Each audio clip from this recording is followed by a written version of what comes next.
This is the Action Movie Guys podcast, bringing you action movie reviews from across the decades, plus box office numbers and insight like never before.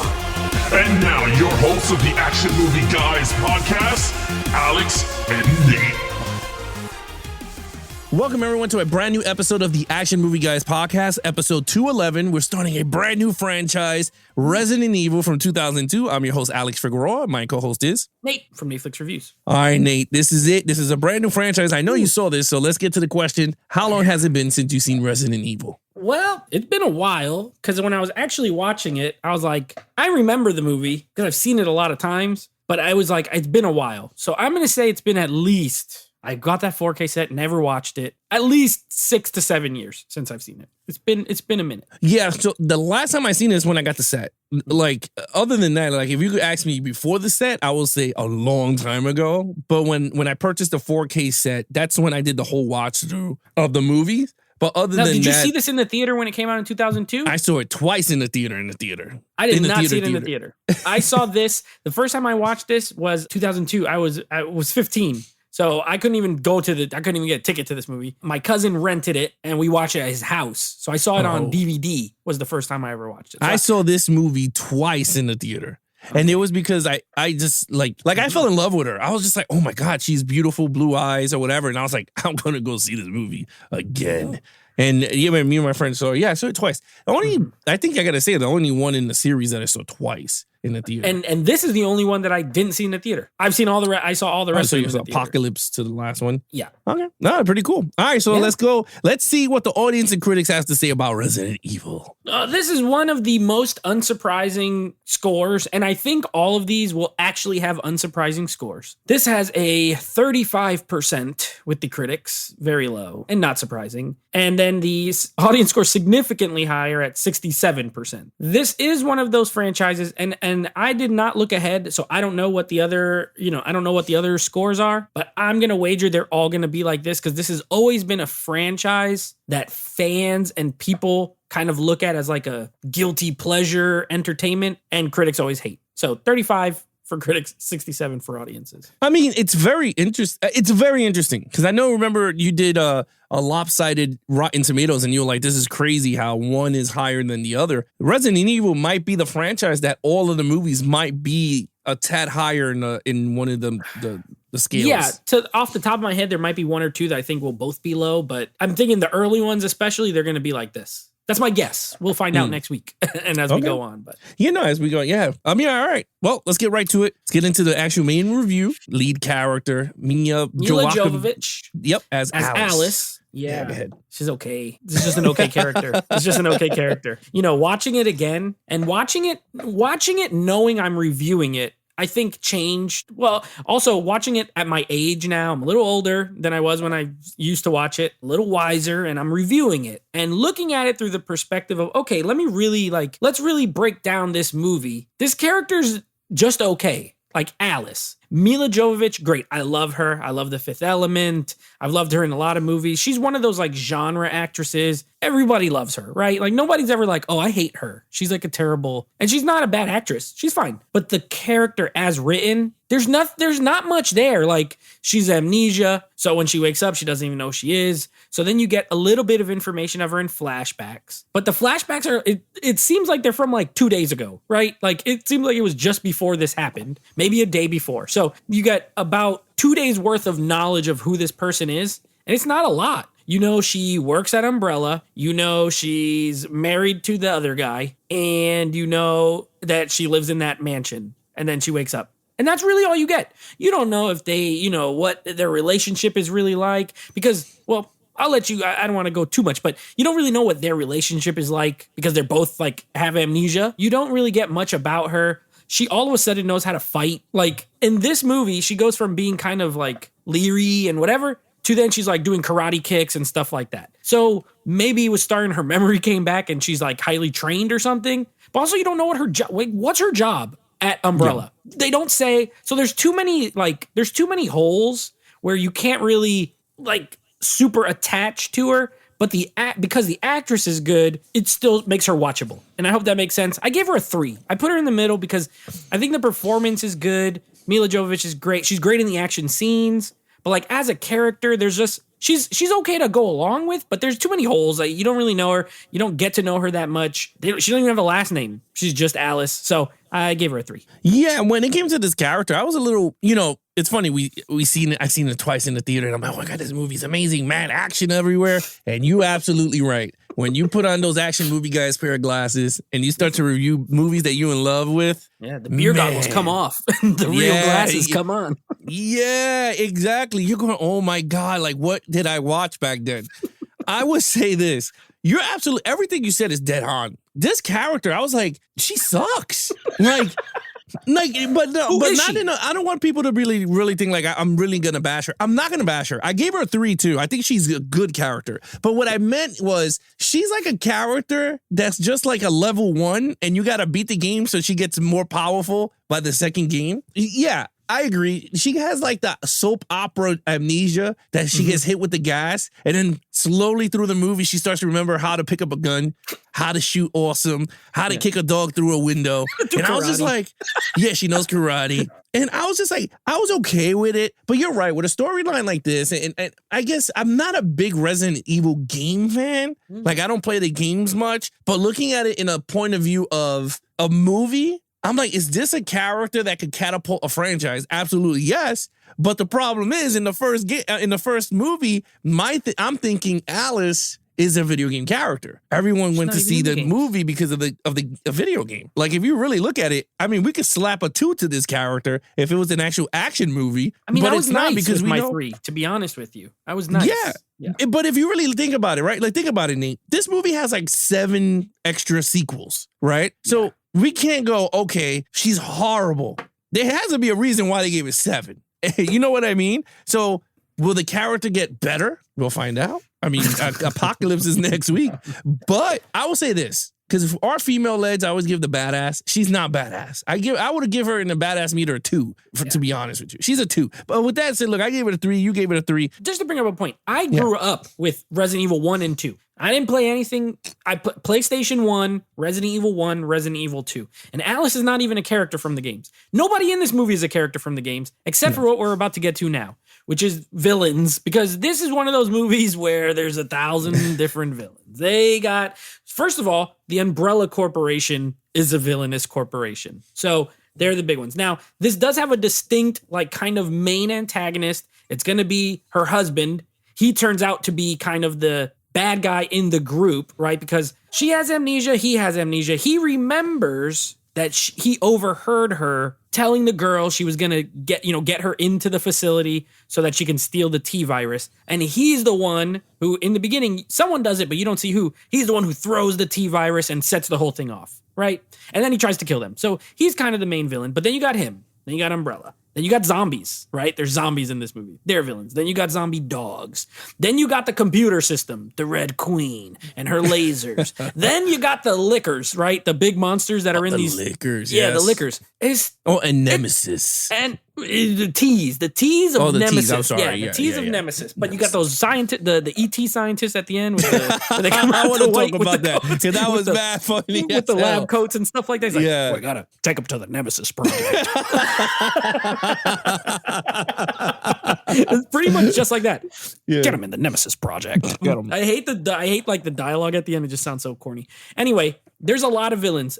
Usually for me, it's a mark off, but for this kind of movie, it works enough. Like it's fine. He's okay. I think James Purefoy is the name of the actor. He's cool. Like, I've seen him and stuff. He's all right. Is he amazing? No. He's the lead villain. I'd probably give him like a 2. I'm going to give the villain category a 3. It's still not going to be high, because if he's your main villain, he's just pretty good or okay. And then Umbrella, like, there's no direct connection to the Umbrella Corporation that you could be like, oh, that guy's like the evil genius, right? Yeah. Like, if you're watching a Bond movie, like, Blofeld is the leader of this thing. There's no Blofeld in this. There's no thing that you could point at. And then the zombies are the slow walking kind of zombies.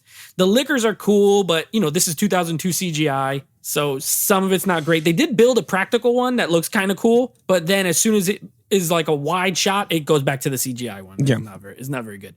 So I'm going to give the villain category a 3. If I was just scoring the guy, a 2, but I'll stick with my 3. Okay, so as the dude himself, I agree. I will give him a 2.5. But as a whole, I give it a 4. And this is why I gave it a 4. There was mad chaos, right? Because he threw the T-virus. So I was like, that's douche number 1. That's already gives you 2 points. Then the zombies were actually really cool. I mean, I know they didn't elaborate much on it because this is not that type of Resident Evil movie, but I thought the scenes with the zombies were awesome when they first came out. And I was like, and they looked great. It wasn't CGI. It looked practical. And I said, all right, they went the practical route. It looked great. The little kid, the evil queen, I thought it was good. I mean, she did the famous line in the whole movie. You're all going to die now, here. You're all going to die down here. I loved it. It gave me chills. I said, damn, this is crazy, the little shit. And I was like, awesome. The liquor thing, it was whack because it was CGI. So it looked like the rock from the mummy, like the mummy. And it didn't work for me, you know? Yeah. And there wasn't that much interaction with the liquor, you know? And I think because they didn't have the budget, to be really honest with you. Oh, yeah, this is like a lower budget. Super low budget, yeah. Mm-hmm. So for me, I felt like with all the elements and with the storyline blending with the villains, you're absolutely right. The movie has nothing to do with the Umbrella Company. It had shit to do with them. Yeah. It just slapped the bullet, had the name on it.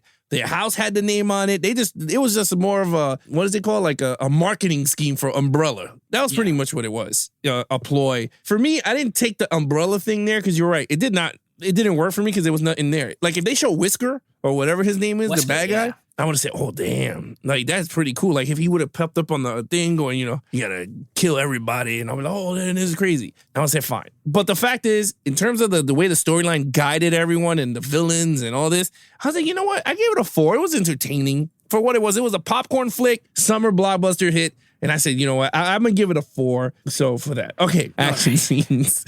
Action scenes. All right. When I was watching this movie, I texted in our Patreon chat and I said, this has got to be one of the most 2002 movies that is in existence. It's got to be. Like you go to the year 2002 in your mind. If you were there, you'd be like, this movie pretty much sums up 2002.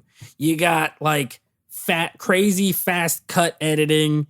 You got generic rock music score. You know what I mean? Like, it's just like, it's not a soundtrack. It's just make-believe rock music that's just for this movie. Like the ones that you could get on YouTube for free. You know what I mean? Like public domain rock music. It's just, and the technology, like when they show the screen, they're looking at this little screen. It goes like underground and shows you the hive. And it's like, oh my gosh, this is so 2002. All that being said, the action is also very 2002. Paul W.S. Anderson behind the camera. I almost want to call him a master of the B movie. I think, to me, he deserves the title. Do all his movies work? Nah. Are some of them bad? Yes. But are they all B movies? Yes. So you take them with a grain of salt. And I think the action fits that. Like, it's okay. It's fine. Like, you get a lot of zombie shooting. Okay. But there's one scene where there's like a lot, like with the machine guns, and you're just like shooting all the zombies and stuff like that.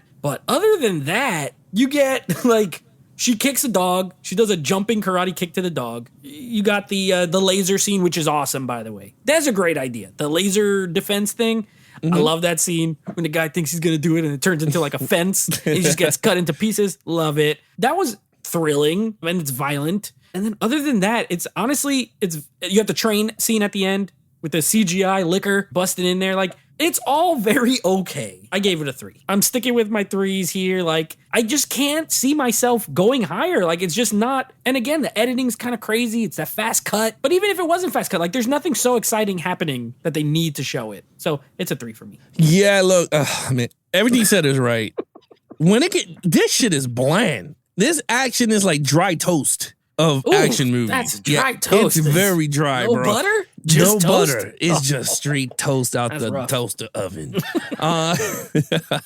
This thing is dry as hell. I remember watching that. Damn, this movie does not remember what I remember back then. That's what I said when I was watching. And I was like, wait a minute. When the zombies came out and Michelle Rodriguez got bit, and I was just like, interesting. And JP shoots it, right? And JD. She shoots like 80 bullets at it. And she was like, well, she's dead now. And I was like, what? First of all, the dialogue in this movie is god-awful. It's atrocious. A lot of one-liners that made no sense. Like, her one-liners were god-awful. And that was one of them. When she was like, she ain't getting up now. And I was just like, what is, like, who wrote this shit? Come to find out, it was the director, Paul W. Paul W. S. Anderson. But anyway, in terms of, so the action, like you had that action, and I was like, okay, some parts were awesome when they were all coming out, the zombies. I will say this. The scene that the zombies are all in the pipeline, when they're in the underground, and they all scavenge all together, they all bunched up in that tube, and they all trying to get them, I was like, that's badass.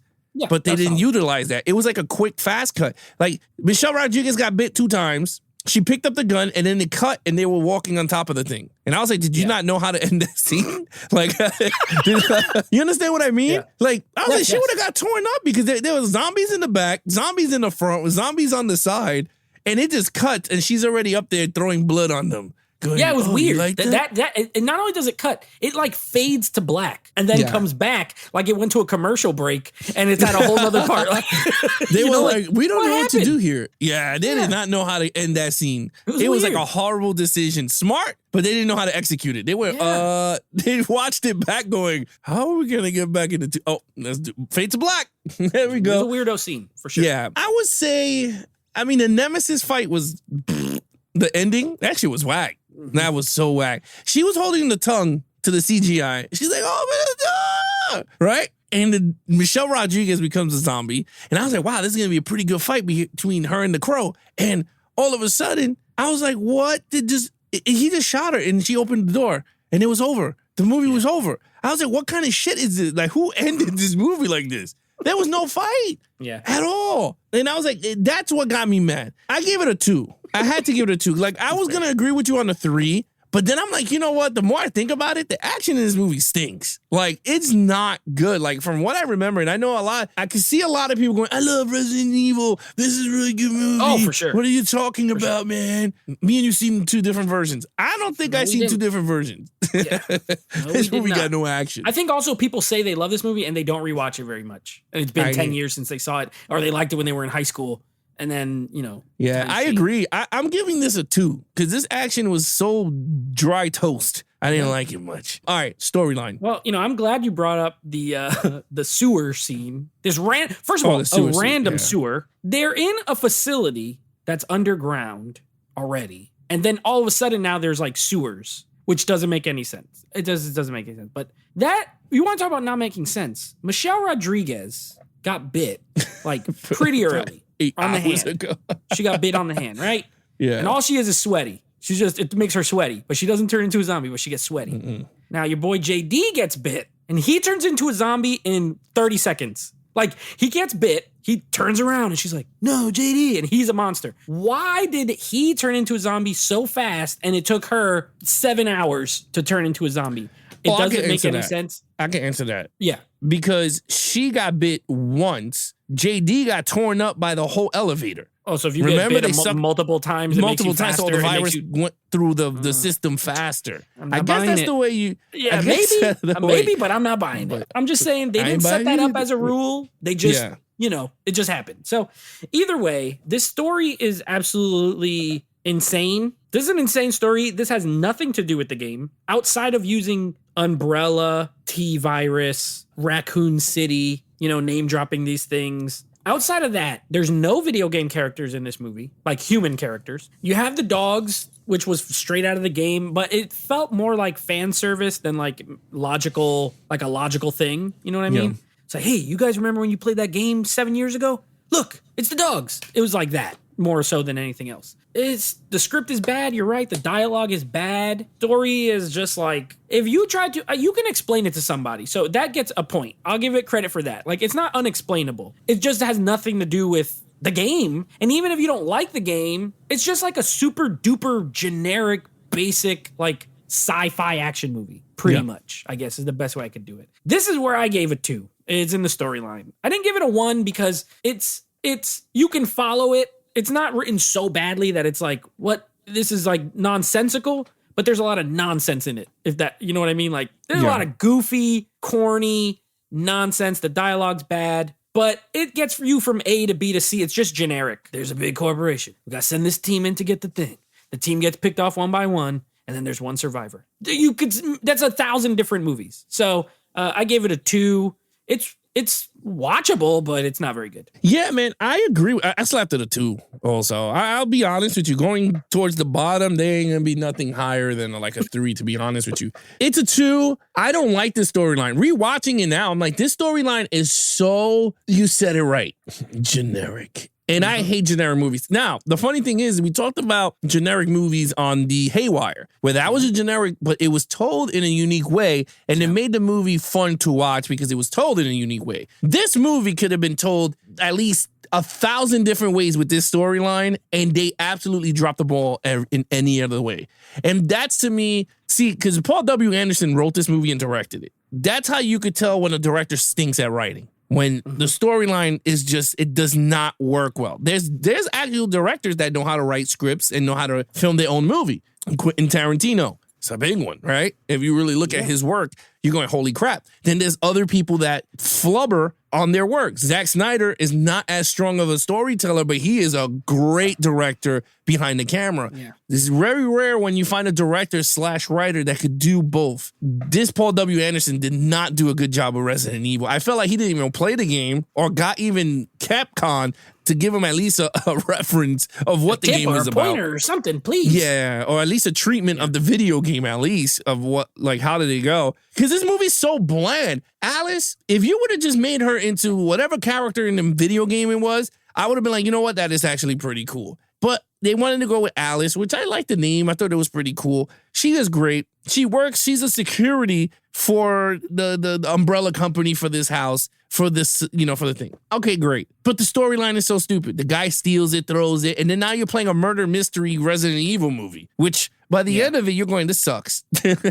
Because they did it so poorly that the murder mystery is not, it's like a horror murder mystery that didn't work for me, to be honest with you. Like, who did it? You already know who did it because it's the guy that they caught in the train. Like, duh. 2 to 2 together. So yeah, it didn't work for me. So a 2. All right, what do you think overall? Yeah, overall, you made a very good point there. This, first of all, this is an action franchise, and it should not be. They are horror video games. They are survival horror games. So if you want to properly adapt Resident Evil, it needs to be a horror movie with zombies. Yeah, they're shooting, but I know you said you didn't play much. The first Resident Evil, you just walk around this mansion for hours, very slowly. You shoot some zombies. They come out and they go like, ooh, ooh, and they come after you. You shoot them. Yeah, they make noise like, ooh. You shoot them, and then you're like looking for stuff. You're like looking to find clues and looking to... It is not an action game, right? And Paul W.S. Anderson wrote it's a sci-fi action movie that has zombies in it and has the name. Alice is, she's okay. Mila Jovovich is great. Michelle Rodriguez was cool. Like, I like the cast pretty good. I don't think it was any of their fault. I thought they were all fine. You know what I mean? But this is where it gets weird because at some point here, this movie transcends and becomes what I like to call watchable crap. It ain't good. Okay. It's pretty bad. And yet I did not want to turn it off. I was able to get all the way to the end of the movie. And maybe it's nostalgia. Maybe I've just seen it so many times, but I do think this firmly goes in the watchable crap category. It firmly goes, if you like to use the term guilty pleasure, it firmly goes in there because it's not good. I'm not going to sit here and lie and say, yeah, this is a great movie with great performances and a great story and great action. It's got nothing great. There's 0 great things about it. And yet it's watchable. So I'm going to give it a 3, a soft 3, like just a real soft 3, but it's not a great movie. It's got issues. And yet and still, I still find myself being able to get through this. No problem. I had no issues watching it. And it's also good to have a laugh. I feel like if you watch this with your buddies, you'll have a good entertaining time watching a movie. But you will laugh at it a lot. And it's not a comedy. Oh, no. I mean, you're absolute. Dude, let me just tell you first. This is watchable crap. I mean, the minute the movie started, I was like, this is watchable crap. The explanation? The Umbrella Corporation has been building these viruses underground in the hive. They have all these dumb names for everything. Let me just tell you something. I thought that narrator was the narrator from the A-Team from the 80s that did the beginning. A group of men. It should have been, right? Yeah. It was like a group of high intelligent men captured from the army. If you can find them, you can call the A-Team. Right? Because honestly, that would have been better. You're absolutely. I mean, everything you said on your overall is spot on. I thought the same thing. I said, this movie is a piece of shit, but I love the piece of shit. Like this is really fun to watch.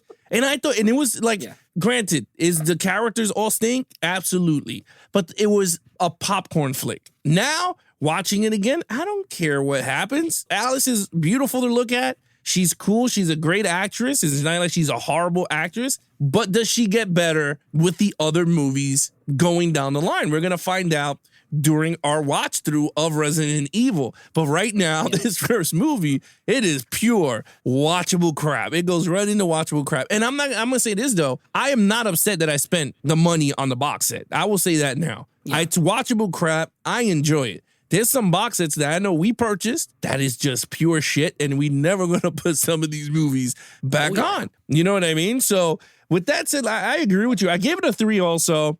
I'm going to give it the I'm going to slap it watchable crap on it. I think it's a guilty pleasure. You know, like you said, I agree with that at 100%. Total points. Total points for me is a 14 out of 25. Yeah, a lot of problems, a lot of issues, not great, but mostly fun, right? Like, entertaining. Sometimes a movie can be bad and be entertaining. And that's this movie to me. It's not good, but I'm not miserable. And spoiler alert, like there's movies in this franchise that I hate, and we'll get to them when we get to them. And they're not watchable crap. They're just crap. But this ain't one of them. This one's watchable crap. It's solid. Yeah, I mean, I agree with you. I got a 14 also. We're even on this one because I gave it a lead character 3, main villain a 4, 2, and a 3. Yeah, that's a 14 on my list. So we agree. We both agree. Resident Evil 1 it's a strong foundation, not as strong of a foundation, but it's something there to build on for a future franchise. So let's see what happens with the sequel. But other than that, Nate, what is coming up next on the podcast? All right. So next episode, we're going to be doing a little bit of Charlie's Angels. This is the reboot. It's not a remake, because technically a sequel, but it's a reboot of the Charlie's Angels franchise starring Kristen Stewart and Naomi Scott, Elizabeth Banks. We're going to be doing that one. And then next week, we're moving on to Resident Evil Apocalypse, the blue one, as I like to call it, the one where everything's blue. Yeah, we're going to be doing the blue one. So that's going to be, I'm looking forward to that. It's been a really long time since I've seen it, and I remember liking it more than this first one. Well, we'll see if my old ways betray me and if it's worse. So that's going to be our next 2 episodes. Well, if my memory serves me correct, because I agree with you. I'm with you on that boat. I remember nervous, the sequel being better. It's like, you're now nervous. Like, I thought I liked this one, and it kind of sucked. I remember that one being good. Because is that the one that comes with Nemesis? Jill Valentine? Jill Valentine comes in. Oh, it has that awesome scene where she runs down the building on the string. Oh my God. Okay, yeah. Okay, and so hopefully I do remember liking it. Same. I remember saying, this is way better, but we'll find out. We'll find out on the rewatch. It could become a watchable crap, but double a number 2. A number 2.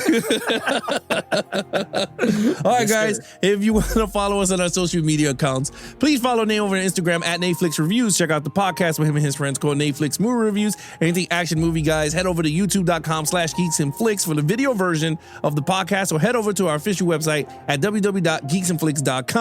Join the Patreon, watch us film your favorite episodes behind the scenes, or hang out with us after we record. Other than that, I'm your host, Alex Figueroa, and he is Nate from Netflix Reviews. Be awesome to each other and geek out.